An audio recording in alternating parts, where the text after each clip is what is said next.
คุณธรรมขาดศีลธรรมเพราะว่าหน้าพอหน้าตานี่บ่น่าเป็นคนใจให้พอหน้าตาบ่น่าเป็นคนตีจะไปฆ่าไปแกล้งคนใดบัดเดียวนี้มีหมดนี่ศรัทธาญาติโยมข่าวลูกข่าพ่อวะลูกข่าแม่วะลูกข่าหันศพแม่วะข่าปีข่านอกปอข่มขืนลูกนี่มันมีสารพัดอย่างนี่กูเตอร์มันไม่ใจเป็นอย่างนี้ศรัทธาญาติโยมโอ้ยก็ตะก่อนนี่บ้านเฮาอยู่โมนกินหวานประเดี๋ยวนี้มีการเลิงการลาววุ่นวายจะไปเตียวห่างก็โขลูกปืนนี่จะไปแอวกาจะไปแอวงานจะไปในตีชุมชนก็โขไขวัดไขโควิดเนี่ยลาตำลาอยู่บ้านบ่ได้เนี่ยมันต้องไปไหน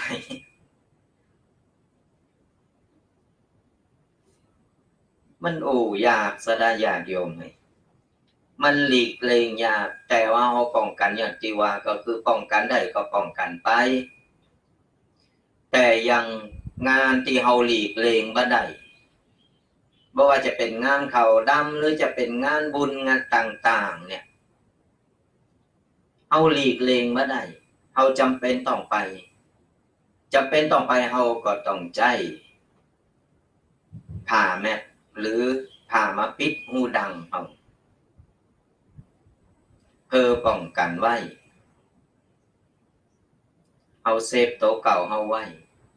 พูดถึงผ่าแมสบัดเดียวนี้สดาญาติโยมขาดตลาดอย่าง2 วันก่อนทุกปีไปกรุงเทพหาซื้อเพราะว่ามีตามสถานที่ต่างๆหรือว่าร้านสะดวกซื้อต่างๆนี่เข้าร้านหันออกร้านนี่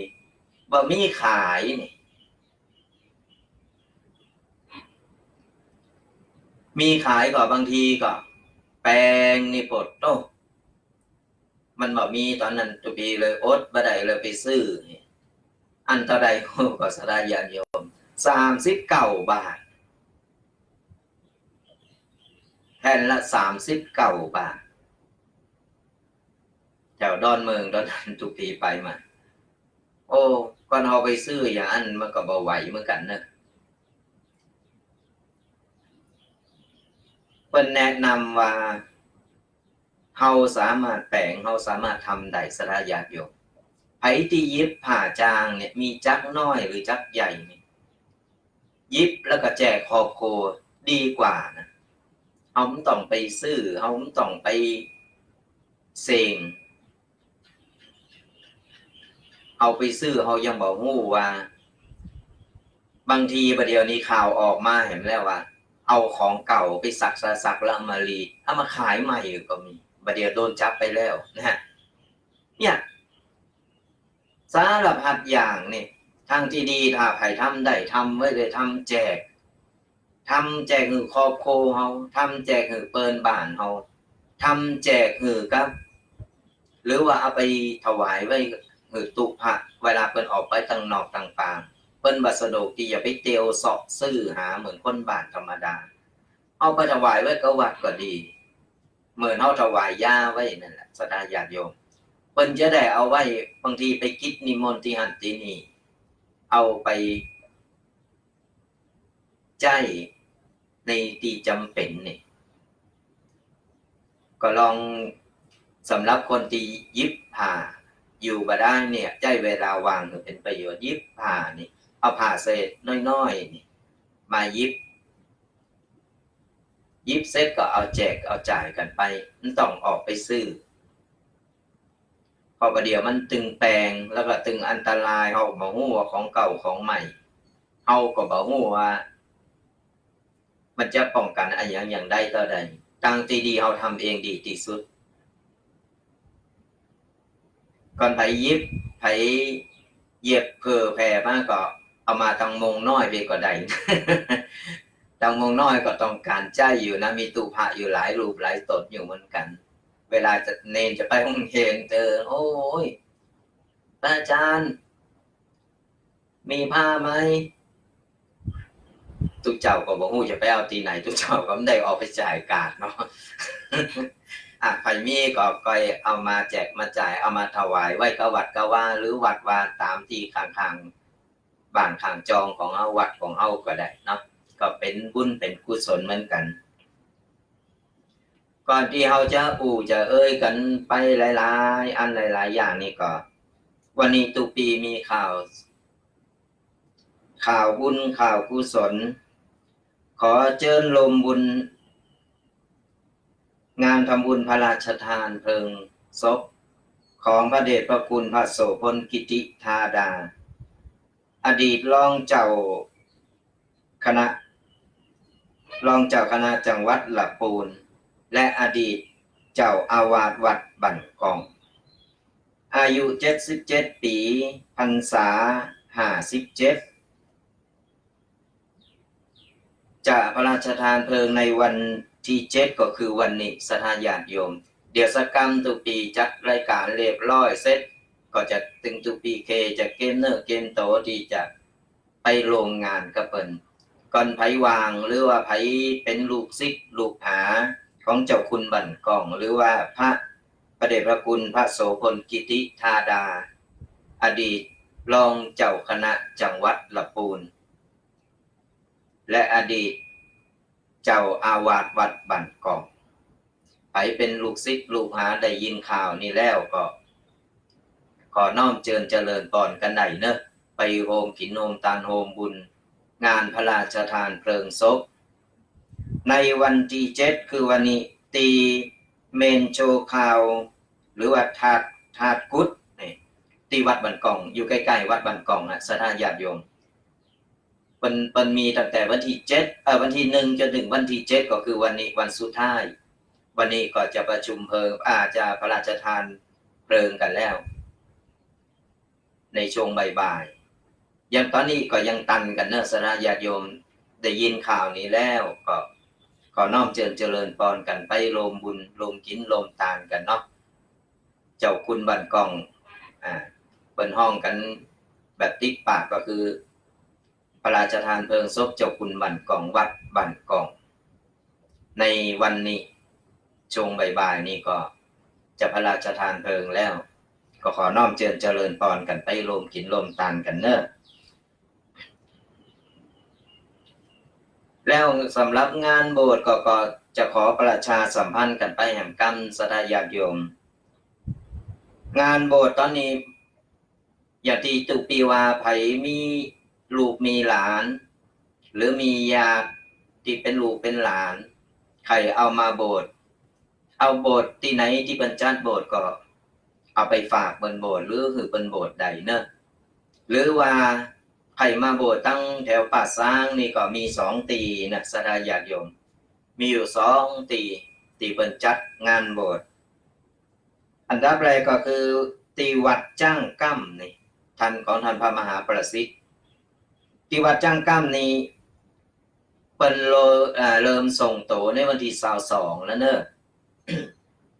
วันที่22ตอนนี้ยังสมัครตั้นอยู่นะสถานญาติโยมมอบโตละอ่อนในวันที่22แล้วก็เอาไปอบรมคัดเกลาจะมีพระปีเล่งคอยดูแลโดยเฉพาะจะมีตูปีแล้วก็ตูปีเคคอยเป็นพระปีเล่งอยู่หันโดยเนาะก็ส่งโตวันที่22เริ่มสมัครตั้งแต่วันนี้แต่วันที่22นี่มอบโต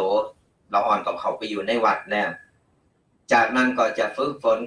คัดเจาะเก้าจิตใจเรียบร้อยแล้ววันที่24นี่จะแห่นาคจะแห่นาค24แล้ววันที่25นี่บรรพชาอุปสมบทก็ไผมีลูกมีหลานใครเอาไปฝากไว้ที่วัดจ้างกั้มเอาไปโบสถ์ที่จ้างกั้มก็ติดต่อได้ตอนนี้เลยนะติดต่อไปทางวัดจ้างกั้มหรือว่าโดยตรงไปที่วัดจ้างกั้มหรือทางพระมหาประสิทธิ์ก็ได้หรือว่าจะติดต่อมาทางเพจก็ได้เดี๋ยวจะเป็นสะพานบุญเนาะ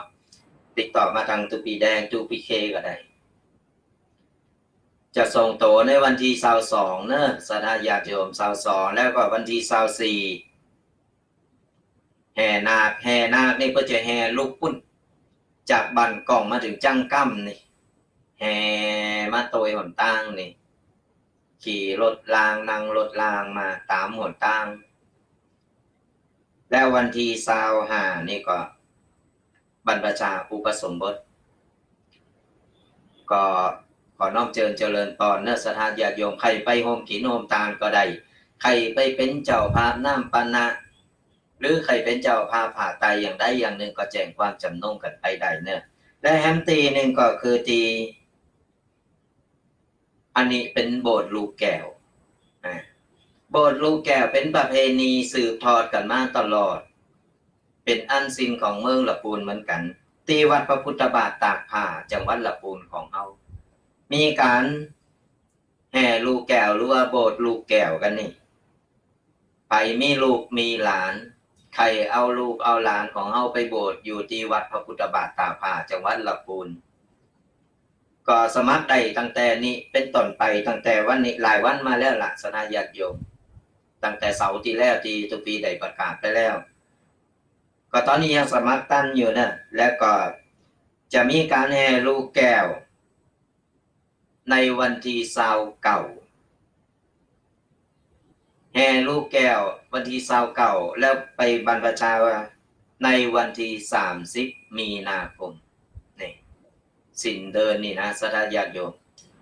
โอ้ยเพิ่นแห่ลูกแก้วนี่เพิ่นขี่ม้านี่เอาลูกแก้วนี่นั่งม้าน้อยโอ้ยพอแล้วเป็นดีฮักเป็นดีทาอนุโมทนาบุญสถานญาติโยมก็สะดวกตั้งใดใครไปตั้งใดใครไปโฮมกินโฮมทานตั้งใด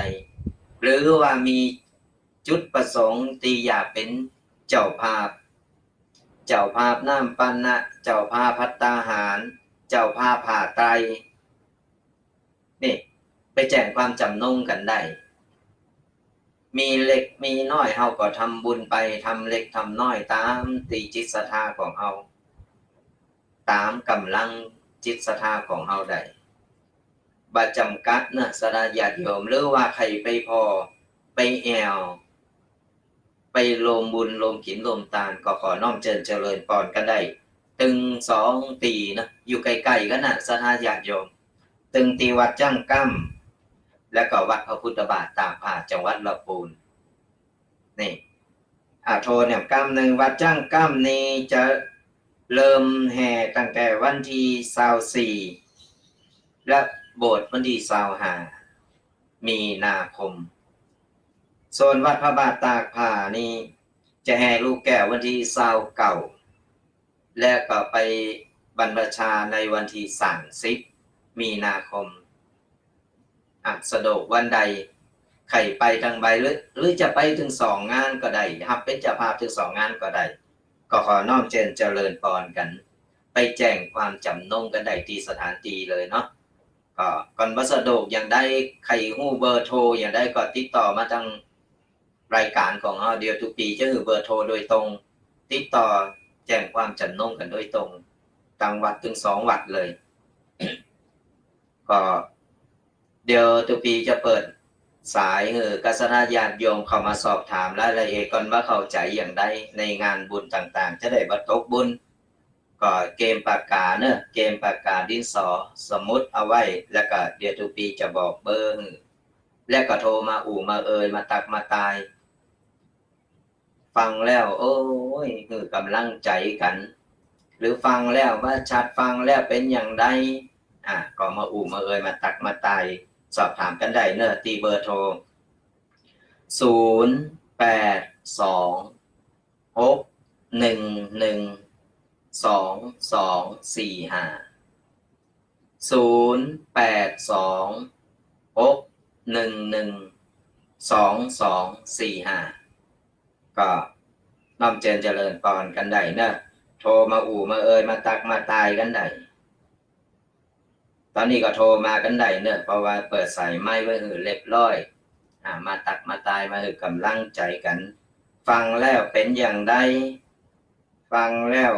ใครใครใครตักใครตายกันเนาะก็มาคุยมากันได้ เอาละได้บอกข่าวกันไปเรื่องงานบุญต่างๆตอนนี้เราก็จะมามาเอ่ยกันต้องขออภัยด้วยนะว่ามีบ่ค่อยดีต่อหลายอาการ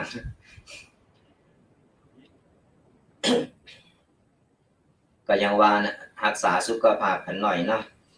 เนี่ยปัญวาสนญาติโยมทั้งหลายความอยาก8ประการความอยาก8ประการมีอะไรอย่างพองอยากมีเงินก็ต้องทำงานจึงผ่านพบอยากเรียนจบต้องขยันหมั่นศึกษาถ้าอยากรักต้องฝักใฝ่เวียนไปมาอยากมีหน้าเสนอหน้าอาสาคนอยากมีเกียรติเลิกชั่วอย่ากลัวอดอยากมียศกล้าแข็งทุกแห่งหนอยากเป็นหนึ่งต้องพึ่งตัวของตนอยากเป็นคนต้องมีธรรมประจำใจเนี่ยเป็นก้อนกติเตือนใจสาญาติโยมทั้งหลายคนเฮาเนี่ยก็อยากจะมีเงินมีทองอยากจะสุขสบายเฮาก็ต้องทำการทำงานอยากมีเงินมีทองไปนั่งรอ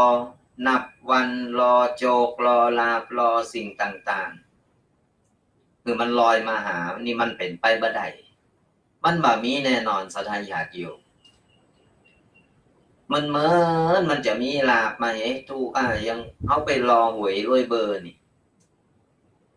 มันต้องไปหวังอย่างก็หนักหนาเล่นได้ก็พอโคนว่าจะไปทุ่มไปเทของอย่างนี้มันมาได้มันก็ไปได้บางทีเอาสะสมไปหนักๆเอางวดหน้าเอาไหมงวดหน้าเอาไหมมันก็สะสมไปจอมไปก็หายไปได้มากกำหนึ่งได้มาเตอเดียวโอ้ยดีอกดีใจก็ถามก่อนว่าเตียวเสียไปมันคุ้มก่อมันเสียบ่เต่าคุ้มสดาญาติโยมเพราะฉะนั้นแล้วการที่เราอยากสุขสบายอยากมีเงินมีทองมันก็ต้องทำงานต้องแยกการเอาถนัดงานแบบไหนอย่างไรเราก็ต้องแยกต้องทำไปนั่งรอนอนรองอมืองอเท้าอยู่กับบ้านมันอย่างได้มันตึงบ่รวยอย่างได้มันตึงบ่มีแต่ถ้าเราออกไปทำการทำงานทำมาหากินอย่างน้อยเราก็มีกินเรามีใจถึงเราบ่รวยเราก็มีกินมีใจบัดแน่วันดีคืนดีฟุกๆมาเราก็อาจจะมีเงินมีทองเราอาจจะรวยขึ้นมาก็ได้จากน้ำผักน้ำแรงของเราคะแนนเราเยกาหรือมันถูกตีถูกหอมของเราปัจจัยอันนี้มันบัดนี้เขาก็บุบบันเอายืนอย่างเดียวน่ะเขาก็ต้องรู้จักพลิกแพงแล้วก็ต้องอยู่กินแบบพอเพียงพอกินพอใจบ่สุรุ่ยสุร่ายเกินไปใจจ่ายเงินทองยิ่งบัดเดียวนี่คนตกงานก็หนักคนตกงานพอโดนไล่ออกไล่ออกเจิญออกนี่แล้วก็ตกการตกงานกันพอตกการตกงานกันเรียบร้อยตกการตกงานเรียบร้อยก็บ่ฮู้จะเย่อย่างฮื้อก็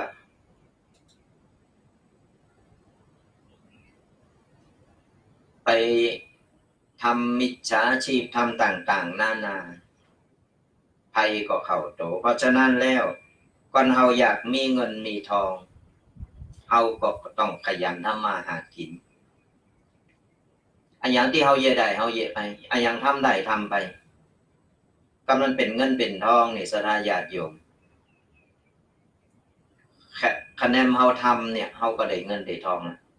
ก็เฮาอยู่บ้านบ่ได้เฮามันถึงบ่ได้มีไผ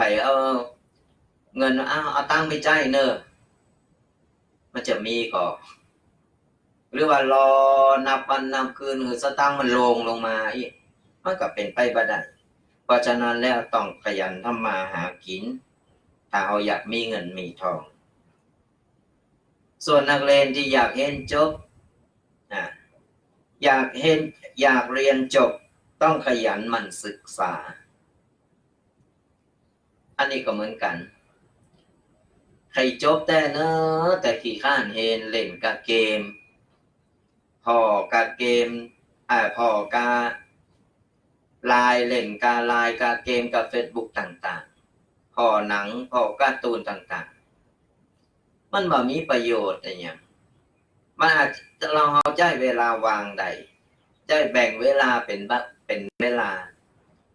ว่าจะไปทุ่มเทโอ้ยสังคมกลมหน้ากลมอย่าวันคำคืนหงมันเป็นอันเฮนอันทำกา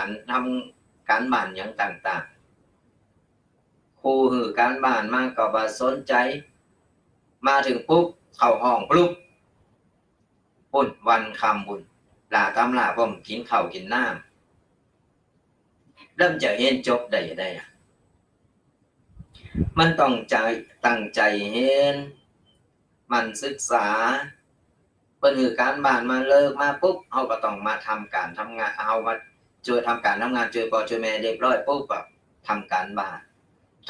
นเรียบร้อยที่ครูเปิดหือมาเก็ตเซ็ตแล้วก็อันเนี้ยเวลาพักผ่อนเขาก็พักผ่อนเขาก็กะเวลาตั้งเวลาของเขาเองเลยวันนี้จะเล่นสักกี่นาทีดี5 นาที10 นาทีกานี่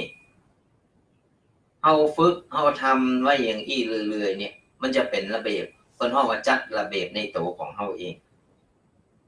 กันเอาจัดระเบียบของเขาได้แล้วเนี่ยมันบ่เสียการเห็นนำซ้ำเนี่ย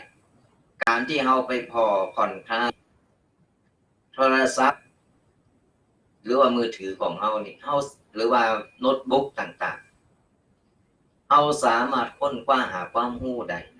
ใจในทางที่ถูกกันใจในทางที่ผิดมันก็ผิดกันใจในทางที่ถูกมันก็ถูกตุปีเคยไปเคยบอกหลายครั้งแล้วว่าโทรศัพท์อันเดียวแต่แป๊บอันเดียวนี่นะมันมีหันหมดกูอย่างใครอยากใครกินใครได้ใครเอาอย่างกูอย่างมีหันหมดแต่เราจะใจในทางใดนะมันเป็นดาบ2 คมเพราะฉะนั้นแล้วพอได้เล่นได้แต่ต้องแบ่งเวลาให้ถูกและพอในสิ่งที่สมควร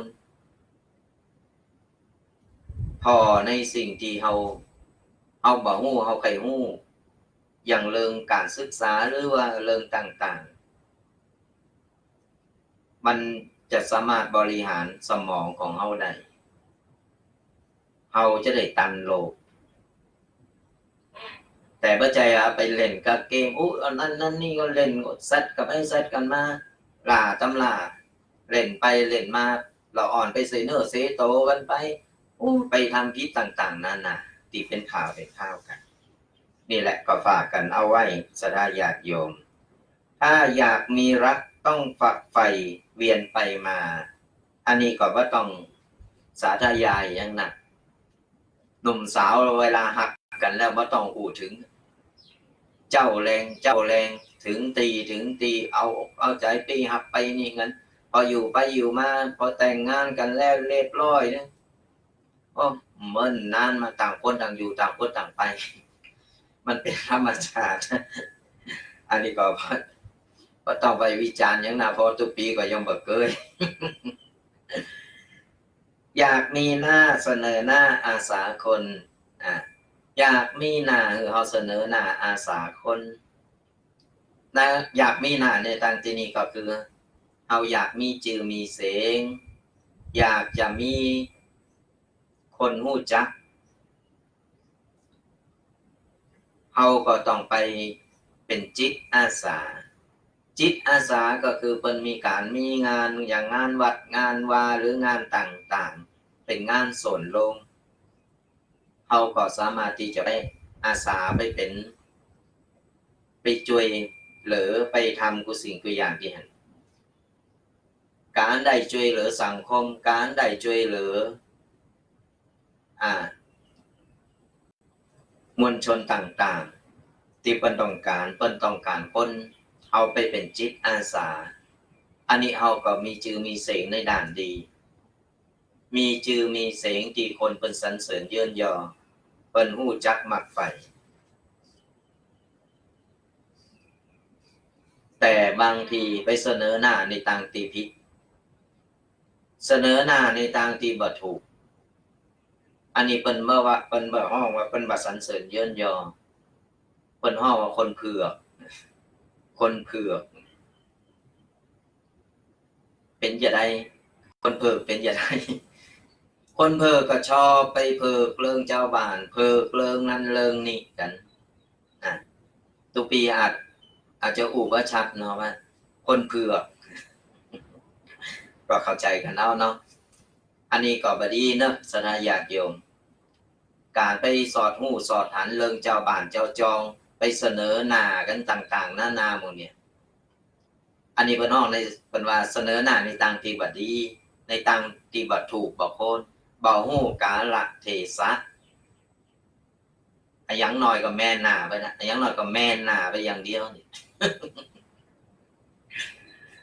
จริงๆใครอู่มันแหงแล้วเนี่ยมันอู่บ่ได้ เนี่ยเอาตามที่เข้าใจศรัทธาญาติโยมเสนอหน้าในทางที่นี่ก็เสนอหน้าเป็นจิตอาสาเสนอหน้าในทางที่ช่วยเหลือบางทีหันเปิ้นตกทุกข์ได้ยากเปิ้นเดือดร้อนมันบ่ใจหน้าที่บ่ใจหยังของเฮาแต่ด้วยจิตที่เป็นมนุษยธรรมเฮาสามารถช่วยเหลือเปิ้นได้เฮาก็ช่วยเปิ้นบางทีคนเฒ่าคนแก่เปิ้นเตียวไปเปิ้นจะล้มจะตายเปิ้นเป็นลมเป็นหยังเฮาสามารถช่วยเหลือเปิ้นได้อันนี้เสนอหน้าในทางที่ดีแต่มันใจว่าเปิ้นผิดโหกันแล้วก็ฟังลนไปไหมเปิ้นเฮ็ดหยังกันเปิ้นทำหยังอันนั้นเปิ้นฮ้อว่าแม่นหน้าไปหาชอบเสนอหน้าอย่างอันนั้นในทางที่ผิดอยากมีเกียรติเลิกชั่วอย่ากลัวอดถ้าเฮาอยากมีเกียรติมีคนนับหน้าถือตาไปไหนมาไหนคือคนเปิ้นสรรเสริญเยินยอเฮาก็ต้องเลิกโชว์ในทางที่นี้ก็คือเฮาบาดทำในสิ่งที่ผิดต่างๆผิดศีลธรรมผิดกฎหมายผิดต่างๆหมดนี้เฮาก็บ่สมควรจะทำยิ่งเฮาอยู่ในฐานะหรือว่ามีเกียรติมียศมีบรรดาศักดิ์ต่างๆนานาเนี่ยยิ่งอย่างนี้ยิ่งอยู่สูงนะเฮายิ่งต้องระวังตัวอย่าเอาเรื่องชั่วเรื่องผิดต่างๆผิดกฎหมายผิดศีลธรรมต่างๆนี่เข้ามาผูกพันยิ่งถ้าเฮาเอามาผูกพันเอามาผูกพันอยู่กับเฮาเบิ่งหน้าอย่างเบิ่งหลังอย่างอันนี้ซ้ำให้นะศรัทธาญาติโยมซ้ำให้อย่างใดมันยิ่งจะจูงจะจักให้เฮาลากเฮาลงในทางที่ต่ำติในเมื่อเฮาอยากมีเกียรติเฮามียศอยู่แล้วเฮามียศถาบรรดาศักดิ์เรียบร้อยแล้วเฮาอยากมีเกียรติให้เพิ่นเคารพนับถือใครให้เพิ่นกราบเพิ่นไหว้เฮาก็ต้องวางโตต้องทำโตถูกอยู่ในศีลในธรรมอยู่ในกฎระเบียบวินัยของกฎต่างๆถ้าเฮาปฏิบัติอย่างอี้แล้วเนี่ยบ่ต้องโกไปไหนมาไหนเนี่ยแม้แต่เฮาลาละโลกไปแล้วเฮาตายไปแล้วเนี่ยชื่อเสียงเฮายังอยู่คนยังสรรเสริญเยินยอตำราเพิ่นยังจะแปลงหุ่นต่างๆหุ่นเปิ้นฮ้อว่าหุ่นรูปเหมือนของเฮาเนี่ยเอาไว้คือเจนลูกเจนหลานได้กราบได้ไหว้จังซั่นนี่ก็เราทำตัวดีมีศีลมีธรรมมีคุณธรรมประจำตัวตายไปก็ยังหอมชื่อเฮาก็ยังอยู่ตรงกันข้ามลองเฮาไปทำบ่ดีบ่ดักไว้ทำบ่ดีบ่ดักไว้ทำเรื่องเสๆให้หายไว้ตายไป นอกจากเพิ่นจะมาสร้างหุ่นสร้างหยังไว้เชิดชูแล้วเพิ่นยังสาบยังแจงบ่ได้ผุดได้เกิดศรัทธาญาติโยมเพราะฉะนั้นแล้วอยากมีเกียรติเลิกชั่วอย่ากลัวอดมีเกตคือเพิ่นสรรเสริญเยินยอคือเพิ่นเคารพนับถือ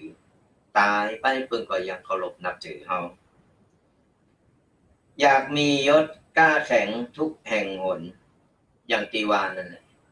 ก็คือในเมื่อเฮามียศมีตำแหน่งมีคนเคารพนับถือเฮาแล้วเนี่ยไปไหนก็มีแต่คนเกรงขามมีแต่คนหึงเกตเฮามีแต่คนสรรเสริญเยินยอเฮาในมือเฮามีทุกอย่างพร้อมแล้วตึงยศถาบรรดาศักดิ์ตึงศีลธรรมในโตของเฮาตัวและข้อต่อไปอยากเป็นหนึ่งต้องพึ่งตัวของตนอันนี้แน่นอนศรัทธาญาติโยมก่อนเฮาจะทำจะเยะอะไรอย่างก็ตามลองเฮา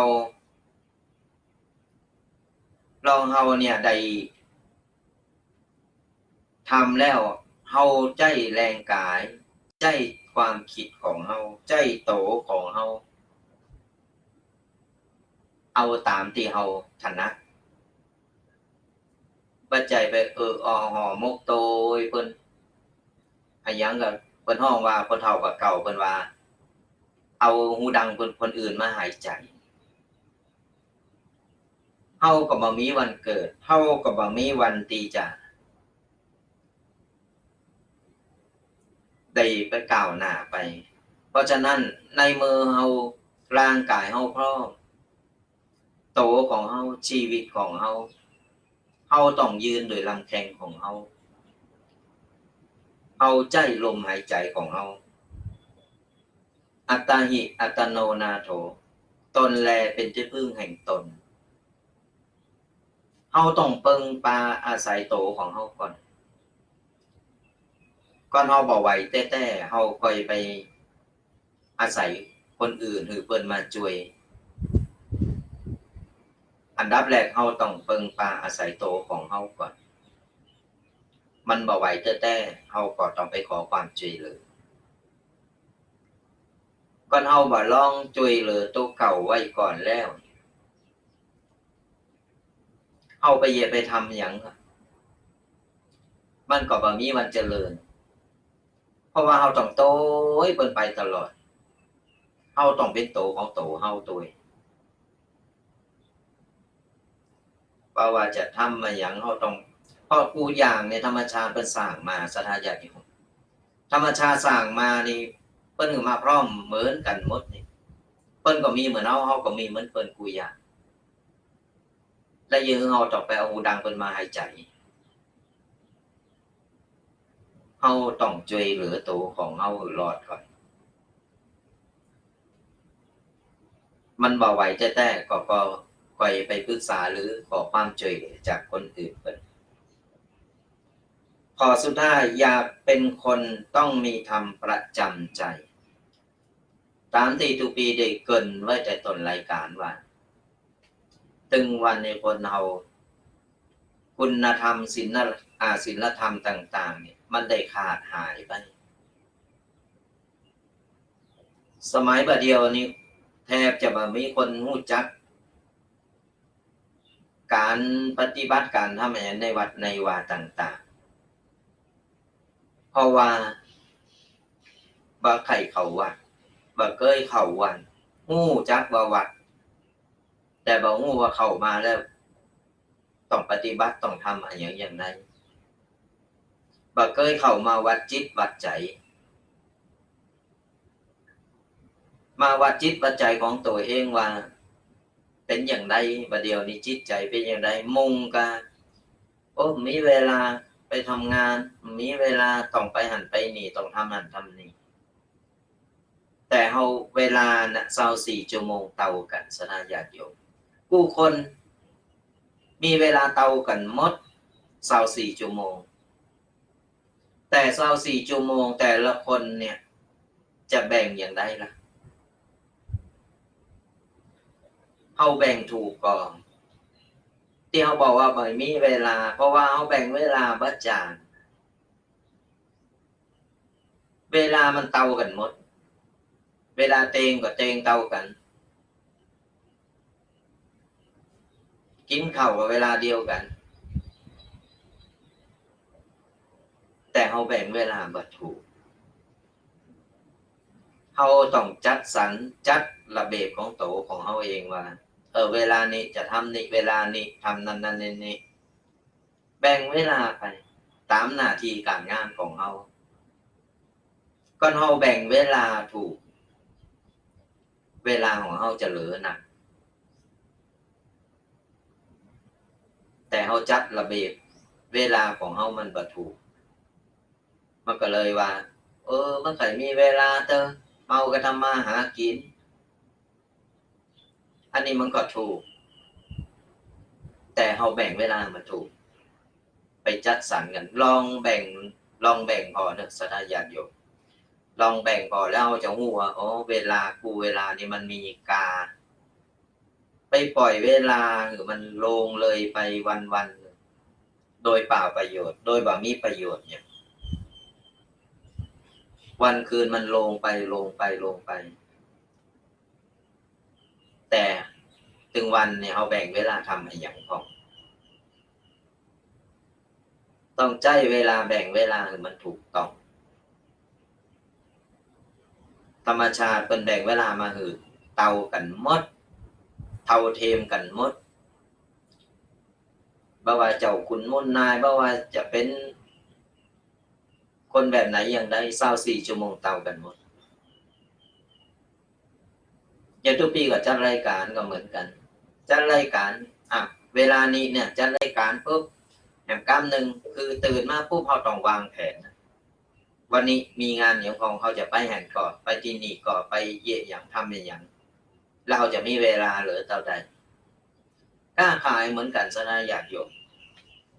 การขายเขาซื้อต้นทุนมาเท่าใดเขาเอามาขายแบ่งขายเนี่ยเขาจะได้กำไรเท่าใดเงินจะเหลือเท่าใดเนี่ยเขาลองจัดสรรชีวิตของเขาในแต่ละวันเนี่ยจัดสรรให้มันถูกตามตีตัวปีได้เกินได้บอกไปเนี่ยแนะนำไปเนี่ยว่าเขาลองแบ่งเวลาพอแล้วเราจะรู้ว่าเวลามันมีกาก่อนเราแบ่งได้ถูกต้องเอาเวลาตีเหลืออยู่กับครอบครัวเอาเวลาตีเหลืออยู่กับลูกกับหลานบอกลูกสอนหลานแนะนำคือเราอ่อนได้หู้อย่างหู้คุณธรรมหู้ศีลธรรมก่อนเราอ่อนเมาก็ไปของใหม่ๆของละของเก่าเอาของใหม่ไปตั้งหน้าติ๊กของเก่านี่บ่ฮู้แล้วมันก็จะสูญหายไปพอสูญหายไปแล้วเนี่ยแล้วมาเดือดร้อนทีหลัง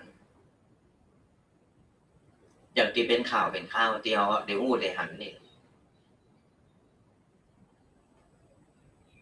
แม่ขอตั้งเลยเหรอ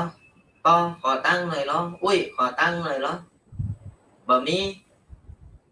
อย่างไรเยี่ยกาน่ะมีตั้งอย่างไรมีบ่ฮือกามีแตงเหอย่าบ่ฮือกาบุบโหยตำลากปืนแล้วมันมายิงเหเอาปืนตัวเก่ามายิงตัวเก่าเหมือนข่าวที่ออกมาทางภาคอีสานไปขอตั้งมือเป็นปืนมันอยู่หันจาดเมินปอมาซื้อไว้ขอตั้งมาได้ไปเป๋ปืนนั่นน่ะมายิงปอมันนั่นน่ะปืนปอมันยิงปอนั่นน่ะแล้วก็สดหายไปอีกมามกำปอตายไผหมู่ฆ่า สุดท้ายสืบไปสืบมาก็ลูกตัวเก่าเนี่ยสมัยก่อนมันเคยมีก็ปอขาลูกลูกขาปอนขาแม่นี่ประเดี๋ยวนี้มันมีแทบตึงวันสทายาทอยู่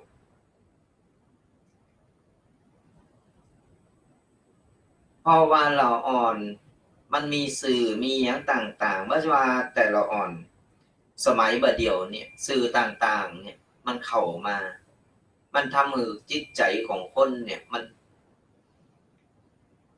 จินตนาการไปเรื่อยๆไปหลายอันหลายอย่าง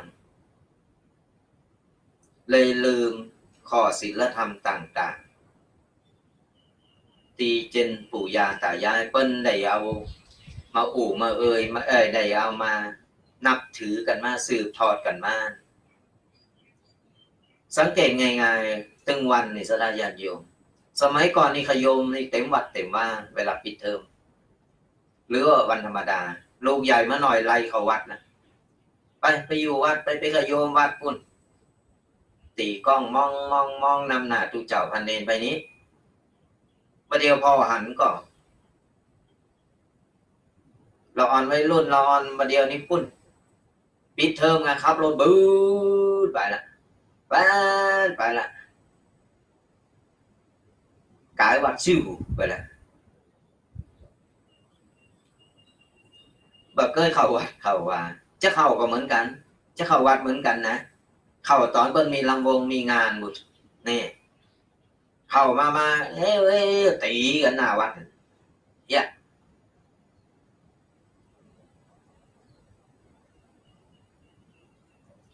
เพราะว่าคุณธรรมในจิตใจของมันแบบนี้เพราะว่าเขาไม่ได้ปลูกฝังจะปีถึงบอกว่ามีโอกาสตอนเนี้ยเพราะว่าต่างวัดต่างวาต่างๆเนี่ยเปิดโอกาสเขาก็สามารถที่เอาละอ่อนเข้าไปโบสถ์ละอ่อนได้โบสถ์ปุ๊บไผที่ซักจูงละอ่อนได้เข้ามาโบสถ์นุ่งเหลืองห่มเหลืองได้ว่าใจปอใจแม่ใจปีใจน้องก็ตามเขาสามารถที่จับจูงเอาละอ่อนมาโบสถ์พอละอ่อนเข้ามาโบสถ์ได้ปุ๊บเนี่ยนุ่งผ้าเหลืองไปแล้วยิงอยู่เมินเฮายิงได้อานิสงส์ผ้าเหลืองก็ละอ่อนนี่บ่ต่างก็ปอกับแม่เขาแม่เป็นสาวเฒ่าเนิ่มมีลูกมีกะหลานเอาหลานมาโบสถ์นี่แหละเขาแนะนำมาโบสถ์เฮาก็ได้บุญได้กุศลปอกับแม่เขายิงละอ่อนจะอยู่เมินอานิสงส์นั่นก็แผ่ถึงเฮาได้เหมือนกันสนะญาติโยมเพราะว่าเฮามีจิตมีใจเฮาจักจูงคนมาในทางที่ดีได้มาอยู่ในศีลในธรรมได้มาศึกษาพระธรรมวินัยมาคัดเกลาจิตใจละอ่อนศึกขาลาเพศออกไปเขาก็ได้เอาคำสอนต่างๆหมดนี้แหละไปปฏิบัติตนไปสู่สังคมที่ดีไปเป็นเยาวชนไปเป็นผู้ใหญ่ในทางที่ดีลองเอาปล่อยปะละเลยส่งลูกว่าแม่เคยได้โทรศัพท์เป็นยังเดี๋ยวไปซื้อมีไปกู้ไปยืมมาซื้อมาโกลูกน้อยอกน้อยใจโกลูกว่าตั้นสมัยเหมือนคนอื่นเปิ้นคิดพิษเนอะสดาญาติโยมกรรมโบราณเปิ้นว่ารักวัวให้ผูกรักลูกให้ตีแต่ไม่ใช่ว่าตีอย่างเดียวก็อันนั้นก็บ่ใจตีในทางที่เขาทำผิดเฮาก็ตีสอนเขาตีเขาสอนเขาจะไปบุกไปเขตไปตีเอาจนในอันนี้ก็ผิดกฎหมายนะเพราะฉะนั้นแล้วเอามาปอโคนเฮาก็ตีในทางที่นี่เฮาตีสั่งสอนตีบอกเขาว่าอันนี้ไปอย่าไปทำเนอะมันบ่ดีเนอะก็มันเหลือถอยเหลือกันแต่เฮาก็ไปตีแบบสั่งสอนนี่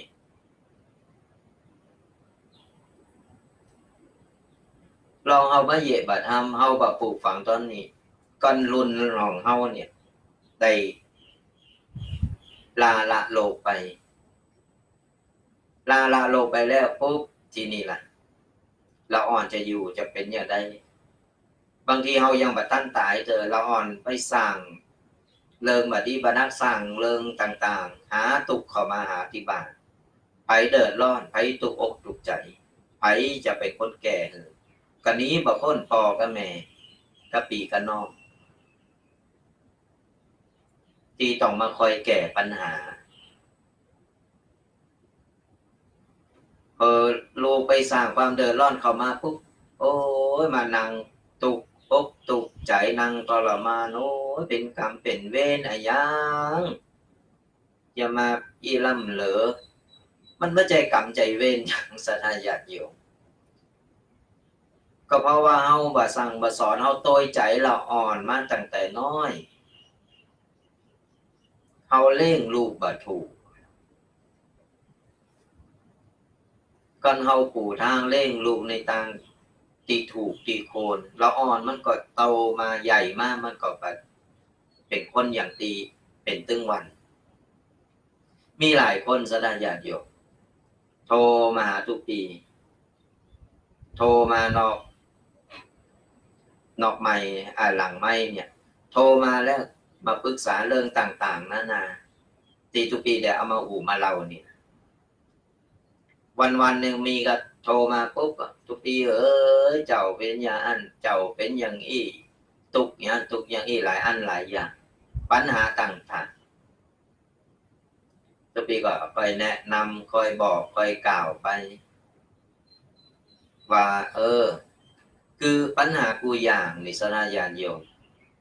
ปัญหากูอย่างมันสามารถแก้ไขได้แต่เราต้องพินิจคิดคน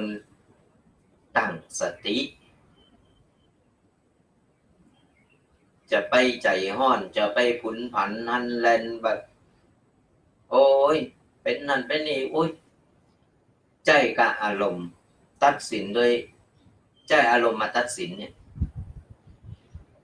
สุดท้ายมาก็พัง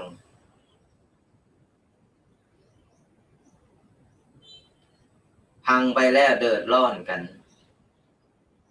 เนี่ยก็ฝากกันเอาไว้สระญาติโยมว่าบ่ว่าอะหยังก็ตามเขาขาดบ่ได้คือสติก่อนแล้วก็เขาก็ค่อยมาไต่ตองมาหาต้นเหตุแก้อะหยังก็ตามไม่ต้องไปแก้ที่ปลายเหตุแก้ที่ต้นเหตุกันเขาจับต้นได้แล้วจับต้นเหตุได้แล้วค่อยๆทำไปปลายเหตุค่อยๆแก้ไปทีละเปาะละเปาะ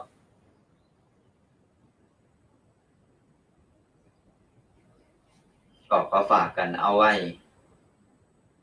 ตอนนี้ก็ยังมีเวลาเหลืออยู่สถานญาติโยมตีฟังรายการอยู่หรือว่าชมรายการอยู่ใครอูใครเอ่ยใครตักใครตายหรือว่ามีเรื่องอะไรอย่างใครปรึกษาอย่างอีกก็ตักตายกันมาได้เนอะตีหน้าใหม่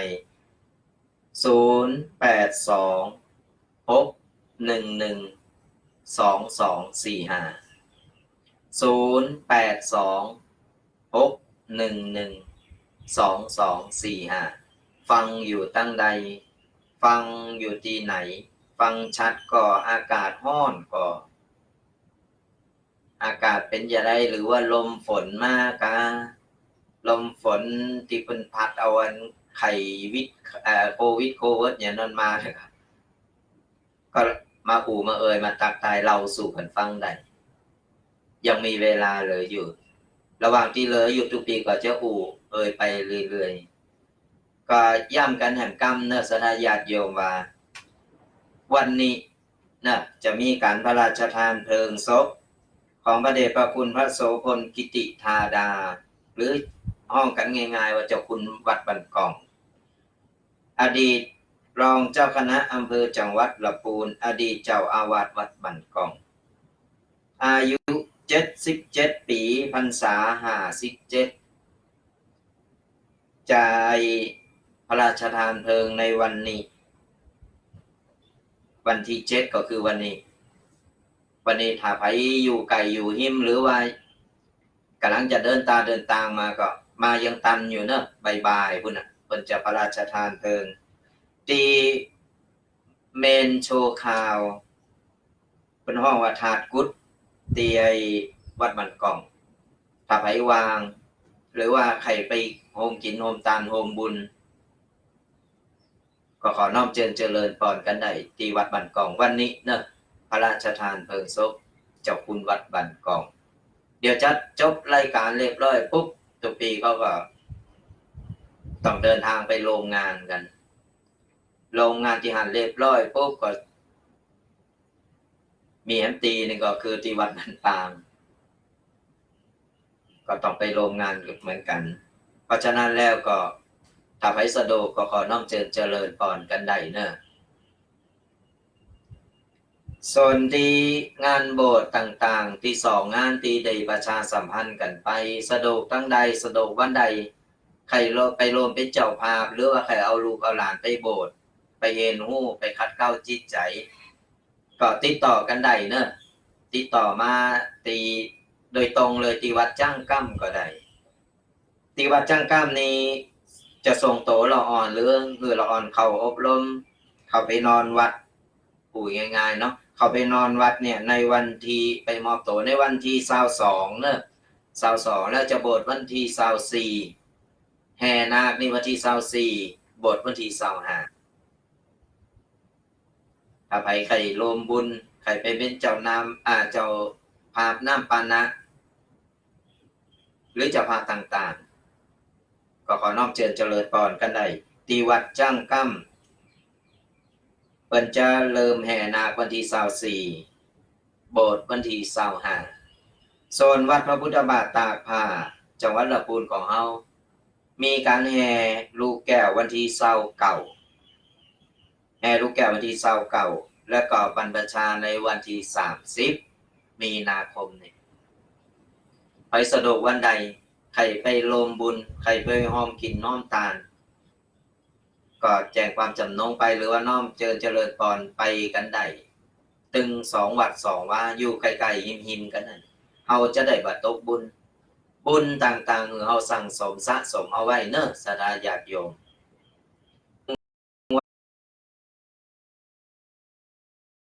มีบุญสอบบ่หาไว้บ่เติมเอาไว้มันก็บ่มีที่จะส่องนำต่างเอาไปในปลายปากหน้าตอนนี้เฮามาใจบุญเก่าอยู่ก่อนบ่เติมบุญใหม่เข้าไปเพื่อที่จะเอาต่อไปแหมเนี่ยบุญเฮาก็หมดไปเฮาบ่มีบุญต่อไปทางหน้าเฮาก็บ่ได้ไปผุดไปเกิดใจกรรมใจเวรใจกรรมใจเวรอยู่ในขุมต่างๆยิ่งเฮาไปทำบาปทำกรรมเห็นแล้วเฮายิ่งไปตกละกรรมลำบากอยู่หลายๆเจนหลายจานตรงกันข้ามกับคนที่เพิ่นสั่งสมบุญเพิ่นชอบทำบุญเพิ่นเข้าวัดเข้าวารักษาศีลทำบุญเนี่ยอันนี้เพิ่นสามารถที่ว่าลาละโลกไปเพิ่นก็ไปโดยอิ่มบุญไปแบบบ่ทุกข์บ่ร้อนบ่เดือดบ่ร้อนและเพื่อจะมีแสงสว่างนำทางเอาไปสู่สุคติไปในทางที่ดีเพราะฉะนั้นแล้วเนี่ยบัดนี้ตกบุญเล็กบุญน้อยเฮาทำไปเถอะบ่ต้องโกว่าโอ้ยเพิ่นทำบุญหนักแล้วเฮาบ่กล้าอายบ่จำเป็นเด้อศรัทธาญาติโยมบ่จำเป็นในการที่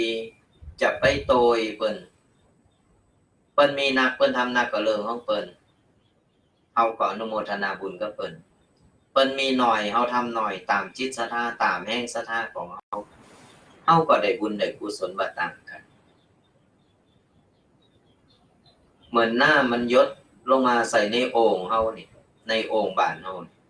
หยดลงมาติ๊งติ๊งติ๊งติ๊งติ๊งติ๊งวันละเล็กวันละน้อยสักวันน้ำมันก็เต็มตุ่มเต็มโอ่งบ้านเฮาเหมือนกันทำบุญเนี่ยศรัทธาญาติโยม บุญเล็กบุญน้อยทำไปเถอะก่อนเฮาบ่มีแต่เฮายกมืออนุโมทนาสาธุเฮาก็ได้บุญได้กุศลเหมือนกัน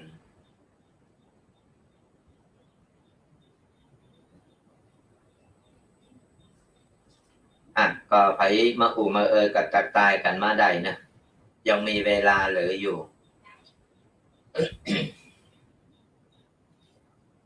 และมีอย่างหนึ่งศรัทธาญาติโยมแต่ว่าในมีศรัทธาญาติโยมแม่ออกคนหนึ่งเป็นโทรมาเป็นบอกว่าตุปีเขาถามหน่อยว่าการโสดธรรมจักรเจ้าโสดถึงวันนะแล้วพอดีมีคนมาบอกว่าบัดนี้เนอะโสดธรรมจักรมันเป็นของตุเจ้าอันนี้ต้องบอกศรัทธาญาติโยมที่กำลังฟังอยู่หรือว่าบอกต่อๆกันไปว่าบทโสดธรรมจักรหรือการโสดธรรมจักรกับวัตนสูตรนี่นะศรัทธาญาติโยมยิ่งโสดยิ่งดีไผโสดใดโสดเลยบ่ผิดโสดใดกูคนศรัทธาญาติโยมเพราะว่าในบทของธรรมจักรเนี่ยมันจะมีภาคาถาหลายๆบทอยู่นะมีแต่สิ่งดีๆงามๆตึงมนไผยิ่งโสดยิ่งดียิ่งได้อานิสงส์ถึงวันนี้เป็นรณรงค์กันโสดเนอะศรัทธาญาติโยมเปิ้นมาแบ่งว่าอันนี้ของตุเจ้าอันนี้ของโยมไผโสดได้โสดยิ่งโสดยิ่งดีบ่มีข้อจำกัดก็บอกกันต่อบอกเอาบุญกันไปเนอะศรัทธาญาติโยมไผที่ว่าโสดบดีเนอะมันเป็นของพระของตุเจ้าอันนี้คือเข้าใจกันใหม่เนอะบทสดพระธรรมจักรเนี่ยมีหนังสือมันมีแจกคือนะถามว่าลองไปถามวัดไกลๆบ้านเฮาก็ได้ว่าทุกปีก็ได้บทสวดธรรมจักรอันทุกปีแดงเพิ่นมาโบสถ์แล้วโสดแล้วดีมีอานิสงส์ใครใดไปโสดไปนี่ไปขอได้เนอะเพราะว่าตามวัดแต่วัดเนี่ยเพิ่นจะมีไว้แจกญาติโยมอยู่แล้วก่อนไผบ่มีแต่นี่นะก็บอกมาได้ตุปีจะส่งไปหือเอาไปนั่งโสดที่บ้านยิงเฮาไปโสดที่บ้านนะโสดดังๆจนปอจนแม่จนปีจนน้องจนลูกจนโผจนเมวงศาคณาญาติของเฮาเนี่ยเอามาโสดโลมกันโอ้ยิ่งดีเทวบุตรเทวดาที่เพิ่นปกปักรักษาคุ้มครองอยู่ที่บ้านนี่นะเพิ่นก็จะโลมอนุโมทนาบุญจืนอกจืนใจเพิ่นจะยินเสียงโสดก่อนนอนก็เอามาโสดสักรอบ2 รอบหรือว่าเวลาว่างๆอย่างแม่กล้าแม่ขายนางขายของโอ้ยเดี๋ยวขายของมาดีไอ้ขายของมาขายดีตั้งแต่ไข้โควิดนี่มานี่เงินก็วิดนี่ขายก็บ่ดีนั่งโสดมนต์น่ะโสดธรรมจักรศรัทธาญาติโยมดีบ่ดีโควิดนี่หนีเลยน่ะโสดไปเถอะเอาใจเวลาวางเป็นประโยชน์โสดธรรมจักรเอาหนังสือธรรมจักรมาโสดมาอ่านฮะตอนแรกโสดเป็นทำนองบะจางเปิด YouTube ฟังก็บะจางมาเป็นอย่างเฮาก็ท่องไปตามหนังสือของเฮานั่นท่องไปตามหนังสืออ่านไปตามเหมือนเฮาอ่านหนังสือมันเข้าเดียวเฮาจำได้เฮานี่ได้เฮาก็เข้าทำนองได้โอ้โมนรับสบายเลยล่ะนอนรับก็รับฝันดีตื่นมาก็สดชื่นนี่เนี่ยเฮาได้อานิสงส์โดยที่เฮาบ่ฮู้โตทุกปีก็นำโสดกันถึงวันศรัทธาญาติโยมอย่างที่บ้านมงน้อยนี่จัดกันจะบอกกับศรัทธาญาติโยมคือวันนี้โหมดของนายกวันนี้บ้านนายกเนอะนายกก็จะไปเอาคนนั้นคนนี้ไปบอกพี่บอกน้องมาโลมกันวันปูไปบ้านนายขอเนอะบ้านนายกก็ยกขยงไปบ้านนายขอไล่กันเป็นบ้าน แล้วก็มานิมนต์เอาตุปีไปเป็นต้นเสงแล้วทีนี้ตั้งแต่หันมาเขาก็โสดกันเองตามบ้านมีอยู่เคล็ดหนึ่งจะเล่าฟังสระญาติโยมคนเฒ่า80ป่าหิมจะ90คนนอนติดเตงอยู่หันไปไหนมาไหนก็บ่ได้จะลุกจะย่อก็ลำบากวันนั้นตุปีไปแนะนำลูกเป็นคนในบ้านนี่ว่าไปโสดมนต์ใจดีบ้านนั่นต่อไปจัดโสดมนต์บ้านกว้างๆเอาอยู่วันใดก็ได้โสดธรรมจักรนี่แหละแล้วก็ไปเกณฑ์เอาปีเอาน้องมาเนอโอ้คนก็เลยว่าโดยพอถึงวันนั้นปุ๊บไปกำลังไปโสดมนต์ก็เอาหนังสือไปแจกกันนี่สถาญาติโยมเอาหนังสือไปแจกเรียบร้อยปุ๊บตุปีก็นำโสดพอนำโสดปุ๊บคนเฒ่าพออุ้ยนะที่เป็นนอนอยู่บนเตียงจากที่นอนมาตลอดสถาญาติโยมลุกขึ้นมานั่งเอามือเปาะไอ้กำเตียนข้างเตงหาวข้างเตง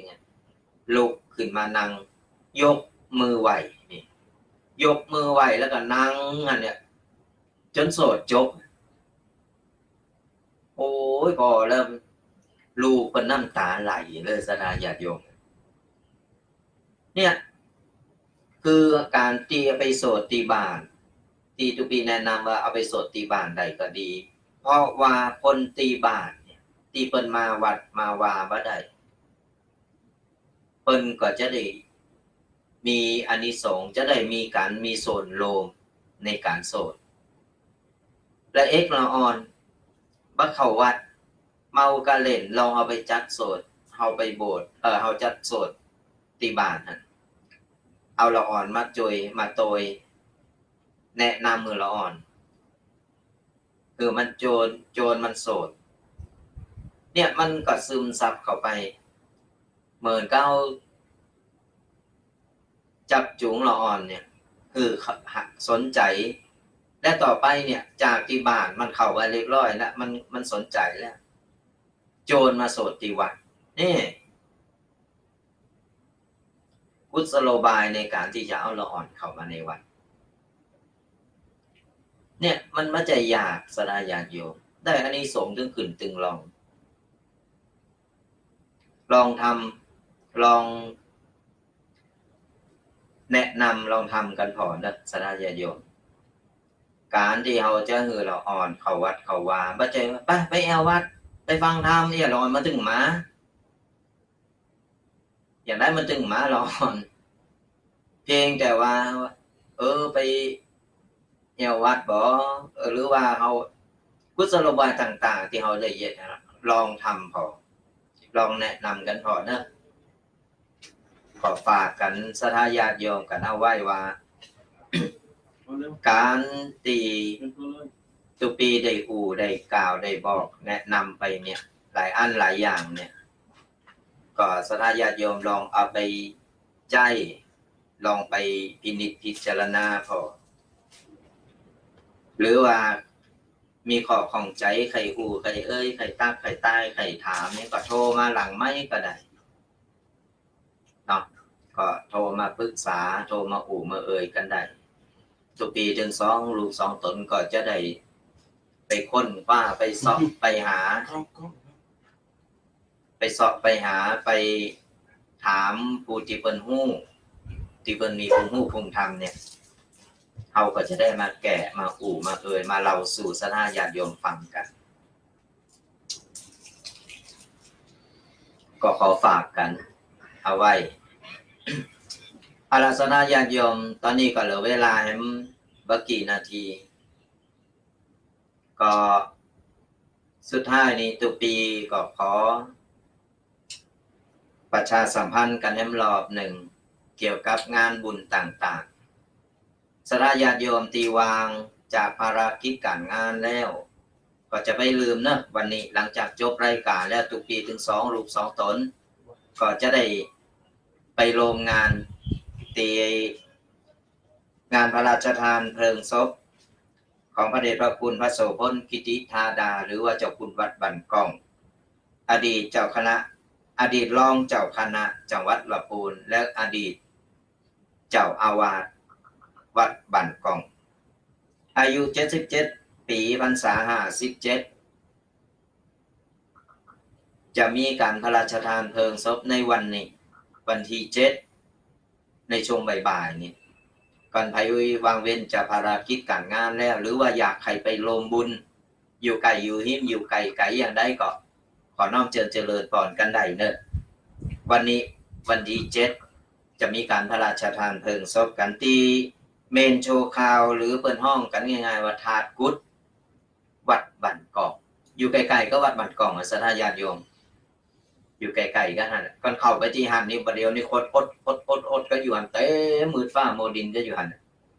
เดี๋ยวตุปีก็ไปยังโหจะเข้าไปได้ก็รถนะก็ขอน้อมเจริญพรกันได้เนอะและฝากกันไว้ว่าเรื่องงานโบสถ์2ตีที่อำเภอป่าซางของเฮานี่เพิ่นจัดโบสถ์กันย้ำกันแห่งกรรมหนึ่งคือที่วัดจ้างกรรมของเฮานี่จะมีการโบสถ์วันที่24วัน24นี่แห่นาคศรัทธาญาติโยม24แห่นาคแล้วจะบรรพชาในวันที่25มีนาคมก็ใกล้ๆปลายเดือนนี้แล้วก็ขอน้อมเจริญพรกันไปโฮมกินโฮมตาลไปครับเป็นเจ้าภาพต่างๆนานาจะเป็นเจ้าภาพภัตตาหารเพลจะเป็นเจ้าภาพน้ำปานะก็แจ้งความจำนงกันได้ดีท่านพระมหาประสิทธิ์เจ้าอาวาสวัดจังก้ามกันได้ดีโดยตรงเลยนะหรือว่าจะติดต่อผ่านมาทางเพจก็ได้ตังตุปีเคหรือตุปีแดงก็ได้ถึง2ตนนี่เพราะว่าตุปีก็จะได้ไปโรงงานไปคอยเป็นปะปีเร่งกันอยู่ที่วัดจังก้ามไปช่วยงานที่วัดจังก้ามเหมือนกันวัดจังก้ามวันที่24ถึง25เนอะศรัทธาญาติโยมตั้งแต่24ไป25เราออนโบสถ์ที่หันปุ๊บเป็นพระภิกษุสามเณรก็เรียบร้อยแล้วก็ทีนี้เฮาก็จะได้คัดเกลาหรือว่าฝึกปฏิบัติกันตีไอ้วัดจังก้ามกันแถมหลายวันอยู่ก็ทีนี้พยายามเป็นเจ้าภาพวันใดวันหรือตรงกับวันเกิดของคนใดอย่างใดก็ติดต่อไปวันนี้วันเกิดเต่าเนี่ยจะเป็นเจ้าภาพภัตตาหารพระเนนเต่าใดอย่างใดนี่ก็ติดต่อสอบถามกันได้เนี่ยแจ้งความจำนงกันไปได้ทำงานหนึ่งก็คืองานโบสถ์ที่โบสถ์ลูกแก้วที่วัดพระพุทธบาทตากผ้าจังหวัดลำพูนของเฮาจะมีขึ้นในวันที่29นี่แห่ลูกแก้วและวันที่30นี่คือบรรพชาที่วัดพระพุทธบาทตากผ้าจังหวัดลำพูนอันนี้ก็เหมือนกันเนอะศรัทธาญาติโยมก่อนไผวางในช่วงปลายเดือนนี่ก็น้อมเจริญพรกันได้ไปรับเป็นเจ้าภาพพระภิกษุสามเณรโบสถ์ใหม่กันอันนี้ส่งแห้งนะศรัทธาญาติโยมเขาจะเป็นเจ้าภาพน้ำปานะในคืนไหนวันใดอย่างใดจะเป็นเจ้าภาพผ้าไตรนี่ก็แนะนำว่าติดต่อกันไปได้ถึง2วัดนี่นะวัดจังก้ำแล้วก็วัดพระพุทธบาทตากผ้าจังหวัดลำพูนวัดปีวัดน้องวัดไกลๆกันก็ขอน้อมเจริญพรกันได้ถึง2วัดทุกปีถึง2รูป2ตนก็จะได้ไปจวยไปโรงงานเหมือนกันก่อนไปก็ได้พระได้หูได้เอ่ยก่อนไปพระก็จะตักตายกันได้เนอะจะได้หู้จักกันไว้ว่าได้ยินกระเสียงบาหันหน้าหันตาหรือว่าทุกปีเขาหูนี่จะบอกหูว่าเป็นโทรมาเนี่ยบอกหูว่าเป็นไผ่พองก็จะได้หู้จักกันเอาไว้วันหน้าวันหลังทุกปีถึง2รูป2ตนได้ผ่านไปทางคุณก็จะได้ตักตาจะได้หูเอ่ยกันได้เนาะก็จะได้หู้จักกันไว้ อาละสุดท้ายนี้ทุกปีก็ได้หูได้เอ่ยกันมาเป็นเวลาชั่วโมงเกิงแล้ววันนี้ทุกปีเคเป็นขอโตก่อนเพราะว่าเป็นไอเป็นบ่สบายเนาะเป็นบ่สบายบ่ใจว่ามาเป็นโควิดอันอย่างที่ว่านั้นบ่ใจเนอะศรัทธาญาติโยมมันเป็นโรคบ่สบายธรรมดาเพราะว่าเป็นคนภูมิแพ้อยู่แล้วเขาก็บ่ว่ากันอันนี้ก็ การเจ็บการป่วยที่แน่ๆก็รักษาสุขภาพกันยิ่งช่วงนี้โรคต่างๆมันมาหลายทิศหลายทางเฮาก็ต้องป้องกันแล้วก็ระวังตัวกันเอาไว้รักษาตัวกันเอาไว้เนี่ยดีที่สุดน่ะศรัทธาญาติโยมดูแลสุขภาพกันพยายามกินของงอนพยายามล้างมือออกไปข้างนอกอย่างใดก็ไปลืมอุปกรณ์ที่จะเสพตัวร่างกายเสพตัวเฮาได้ร่างกายเฮาได้เรื่องการนุ่งห่มหรือการปิดหน้าปิดจมูกนี่ก็ระวังไว้ก็ดีแต่จะไปตื่นตระหนกหนักล่ำข่าวก็คือข่าวบางทีข่าวไม่ได้กองมันก็มีข่าวที่กองแล้วก็มีประเภทสร้างข่าวมันก็มีน้ำมาป่ามางูมันก็ต้องมาศรัทธาญาติโยมมันเป็นธรรมดาเป็นธรรมชาติเพราะฉะนั้นแล้วเราจะฟังหูไว้หูจะไปตื่นตระหนกตกข่าวหนักล่ำก่อนอันเราก็ยังว่าเนี่ยมันต้องไปไหนอยู่กันในบ้านเนาะก็ขอฝากกันเอาไว้ได้ได้เอ่ยกันมาเมื่อแล้วก็ตอนนี้ก็ใกล้จะหมดเวลาแล้วก็ขออวยชัยอวยพรให้กับศรัทธาญาติโยมเนาะกับตอนนี้ต่อไปก็ขอศรัทธาญาติโยมจุผู้จุคนจงหายทุกข์หายโศกหายโรคหายภัยหายเจ็บหายไข้เนอะบ่ว่าจะทำการทำงานหรือว่าทำสิ่งใดก็ขอเจริญก้าวหน้ามั่งมีสีสุขอยู่เย็นเป็นสุขอยู่ดีมีสุขกันจุผู้จุคนขอเจริญพร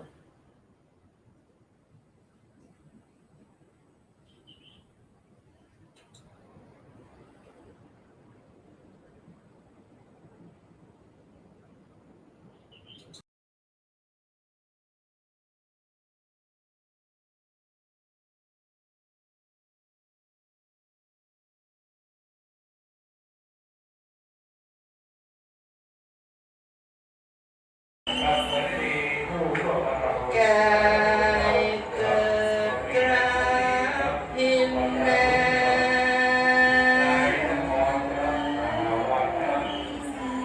เอียงพวงตา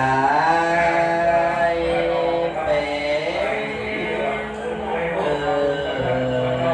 กาย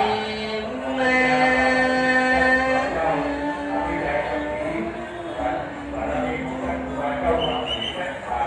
หิแห่ไปเหินเกิดดังโลกปัญนา